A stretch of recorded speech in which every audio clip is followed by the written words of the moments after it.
फ्राम्पटन Nuttall नाम का एक व्यक्ति अपनी कमजोर नसों और घबराहट की समस्या से परेशान था।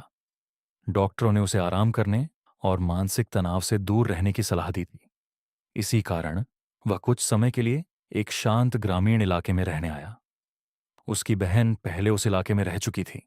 उसने फ्राम्पटन को कुछ परिचय पत्र दिए थे ताकि वह वहां के लोगों से मिलजुल सके और अकेलापन महसूस न करे। एक दिन फ्राम्पटन श्रीमती सैपल्टन नाम की महिला से मिलने उनके घर पहुंचा। जब वह उनके ड्राइंग रूम में बैठा इंतजार कर रहा था, तब उसकी मुलाकात उनकी 15 वर्ष की भतीजी वेरा से हुई। वेरा बहुत आत्मविश्वासी और समझदार लड़की थी। उसने बातचीत शुरू करते हुए पूछा, क्या आप यहाँ के लोगों को अच्छी तरह जानते हैं? फ्रामटन ने जवाब दिया, नहीं, मैं यहाँ लगभग किसी को नहीं जानता। मेरी बहन कई साल पहले यहाँ रही थी।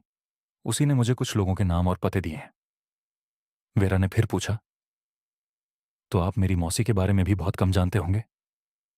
हाँ, फ्राम्पटन बोला, मैं केवल उनका नाम और पता जानता हूं। कुछ क्षण चुप रहने के बाद वेरा बोली, क्या आपको पता है कि मेरी मौसी के जीवन में एक बहुत बड़ी दुखद घटना हुई थी? फ्राम्पटन उत्सुक हो गया। वेरा ने कमरे की बड़ी खुली खिड़की की ओर इशारा करते हुए कहा, क्या आपने सोचा है कि अक्टूबर की इस शाम में यह खिड़की इतनी देर तक खुली क्यों रखी गई है? फ्राम्पटन ने कहा, मौसम तो ठीक है, लेकिन क्या इसका उस दुखद घटना से कोई संबंध है? वेरा ने धीमी आवाज में कहा, आज से ठीक 3 साल पहले मेरी मौसी के पति और उनके दो छोटे भाई शिकार पर गए थे। रास्ते में उन्हें एक दलदल पार करना था। वहां जमीन अचानक धंस गई और वे तीनों उसमें समा गए। वह कुछ पल रुकी, फिर बोली, वे कभी वापस नहीं लौटे। उनकी लाशें तक नहीं मिली। फ्राम्पटन ध्यान से उसकी बात सुन रहा था।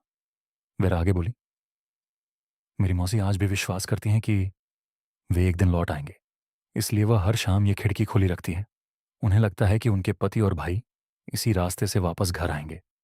उनके साथ उनका छोटा भूरा कुत्ता भी था, जो उस दिन गायब हो गया था। वेरा की आवाज भावुक हो गई। मेरी मौसी अक्सर बताती हैं कि उनके पति अपने कंधे पर सफेद बरसाती कोट रखकर गए थे। उनके छोटे भाई रोनी जाते समय हमेशा की तरह एक मजाकिया गीत गुनगुना रहे थे। इतना कहकर वेरा चुप हो गई और खिड़की की ओर देखने लगी। उसी समय श्रीमती सैपल्टन कमरे में आई। उन्होंने मुस्कुराकर कहा, मुझे देर हो गई, इसके लिए क्षमा कीजिए। आशा है वेरा ने आपका अच्छा साथ दिया होगा। फ्राम्पटन ने कहा, जी हाँ, उसने मुझे बहुत रोचक बातें बताई।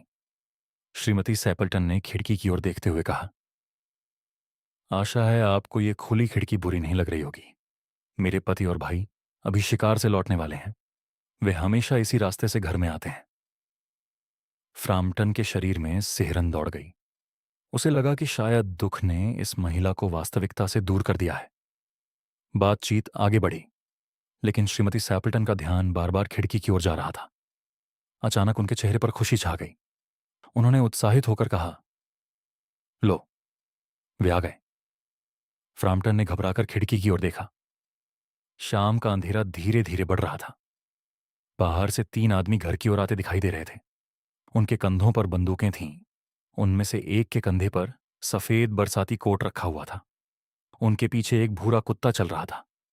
तभी उनमें से एक ने जोर से कहा, बटी, तुम ऐसे क्यों उछल रहे हो? यह वही वाक्य था जिसका जिक्र वेरा ने अपनी कहानी में किया था।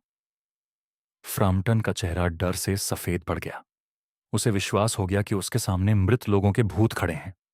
वह तुरंत अपनी छड़ी और टोपी उठाकर दरवाजे की ओर भागा। बिना किसी को कुछ बताए हुए घर से बाहर निकल गया और सड़क की ओर दौड़ पड़ा। कुछ ही देर बाद वे तीनों आदमी कमरे में दाखिल हुए। उनमें से एक ने पूछा, अरे, वह सज्जन कौन थे और हमें देखते ही भाग क्यों गए? श्रीमती सैपल्टन ने आश्चर्य से कहा, वह बड़े अजीब व्यक्ति थे। लगातार अपनी बीमारियों की बातें करते रहे और फिर अचानक भाग गए। ऐसा लग रहा था मानो उन्होंने कोई भूत देख लिया हो। तभी वेरा ने शांत स्वर में कहा, मुझे लगता है कि वह हमारे कुत्ते को देखकर डर गए होंगे। उन्होंने मुझे बताया था कि उन्हें कुत्तों से बहुत डर लगता है। एक बार कुत्तों के झुंड ने उनका पीछा किया था और उन्हें पूरी रात एक कब्रिस्तान में छिपकर बितानी पड़ी थी। सबने उसकी बात पर विश्वास कर लिया, लेकिन सच्चाई यह थी कि वेरा ने शुरुआत में जो दुखद कहानी सुनाई थी वह पूरी तरह झूठी थी। श्रीमती सैपल्टन के पति और उनके भाई कभी मरे ही नहीं थे। वे तो हमेशा की तरह शिकार पर गए थे और घर लौट रहे थे।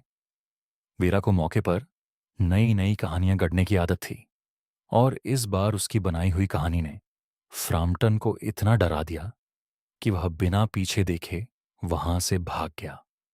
वास्तव में तुरंत कल्पनाशील कहानियां बना लेना ही वेरा की सबसे बड़ी कला थी।